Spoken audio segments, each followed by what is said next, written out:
ನಮಸ್ತೆ ರ್ಯಾಪಿಡೋ ಕ್ಯಾಪ್ಟನ್ಸ್, ನಾನು ನಿಮ್ಮ ಬೈಕ್ ಮಿತ್ರ.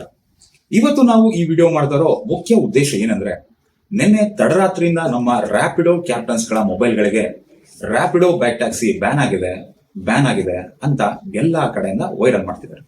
ಆದ್ರೆ Rapido has now issued a statement saying, and I quote, "The notification issued by the state government does not pertain to Rapido's bike taxi operations within the state of Karnataka, and Rapido will continue to operate and serve both its customers and captains in the state of Karnataka without any disruptions."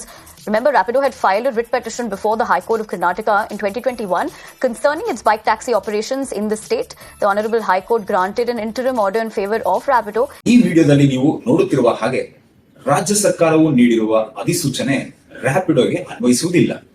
ಆದ್ದರಿಂದ high court ನೀಡಿರುವ ಆದೇಶದ ಮೇರೆಗೆ ನಮ್ಮ Rapido bike taxi ಸೇವೆ ಎಂದಿನಂತೆ ಕರ್ನಾಟಕದಲ್ಲಿ captains ಹಾಗೂ customers ನ ಬೈಕ್ ಟ್ಯಾಕ್ಸಿ ಸೇವೆ. ಕೆಲವು ಆಟೋ ಮುಖಂಡರು ಮತ್ತು ಮೀಡಿಯಾಗಳು ಸುಳ್ಳು ಸುದ್ದಿಗಳ ಮಾತುಗಳಿಗೆ ಕಿವಿ ಕೊಡಬೇಡಿ, ನಂಬೇಡಿ. ಏಕೆಂದ್ರೆ ಇನ್ನು ರಾಜ್ಯದಲ್ಲಿ ಎಲೆಕ್ಟ್ರಿಕ್ ಬೈಕ್ ಟ್ಯಾಕ್ಸಿ ಸಂಚಾರಕ್ಕೆ ಸರ್ಕಾರ ಈಗ ಬ್ರೇಕ್ ಅನ್ನು ಹಾಕಿದೆ. ಕರ್ನಾಟಕ ವಿದ್ಯುತ್ ಬೈಕ್ ಟ್ಯಾಕ್ಸಿ ಯೋಜನೆ 2020 ರದ್ದುಗೊಳಿಸಿರುವಂತಹ ಸರ್ಕಾರ ಆದೇಶವನ್ನು ಹೊರಡಿಸಿದೆ. ಹಿಂದಿನ ಬಿಜೆಪಿ ಸರ್ಕಾರ ಎಲೆಕ್ಟ್ರಿಕ್ ಬೈಕ್ ಟ್ಯಾಕ್ಸಿಗೆ ಅನುಮತಿ ನೀಡಿತ್ತು. ಆದರೆ ಎಲೆಕ್ಟ್ರಿಕ್ ಬೈಕ್ ಟ್ಯಾಕ್ಸಿ ದುರುಪಯೋಗ ಮಾಡಿಕೊಳ್ಳಲಾಗ್ತಾ ಇದೆ. ಮಹಿಳೆಯರಿಗೆ ಇದು ಸುರಕ್ಷಿತವಲ್ಲ ಎಂದು TV9 ವರದಿ ಮಾಡಿತ್ತು. ಇದು ಕೇವಲ ಎಲೆಕ್ಟ್ರಿಕಲ್ ಬೈಕ್ ಟ್ಯಾಕ್ಸಿಗಳಿಗೆ ಮಾತ್ರ ಅನ್ವಯ ಆಗುತ್ತದೆ. ಇದು ರ್ಯಾಪಿಡೋ ಬೈಕ್ ಟ್ಯಾಕ್ಸಿಗಳಿಗೆ ಅನ್ವಯವಾಗೋದಿಲ್ಲ. ನಮ್ಮ ರ್ಯಾಪಿಡೋ ಬೈಕ್ ಟ್ಯಾಕ್ಸಿಯವರ ಪರವಾಗಿ ಕರ್ನಾಟಕ ಹೈಕೋರ್ಟ್ ಮಧ್ಯಂತರ ಆದೇಶವನ್ನು ನೀಡಿದೆ. ಸೊ ಅದೇನಪ್ಪಾ ಅಂದ್ರೆ, ಹೈಕೋರ್ಟ್ ಅಂತಿಮ ನಿರ್ಧಾರ ಬರೋವರೆಗೂ ಬೈಕ್ ಟ್ಯಾಕ್ಸಿ ಚಲಾಯಿಸಬಹುದು ಅಂತ.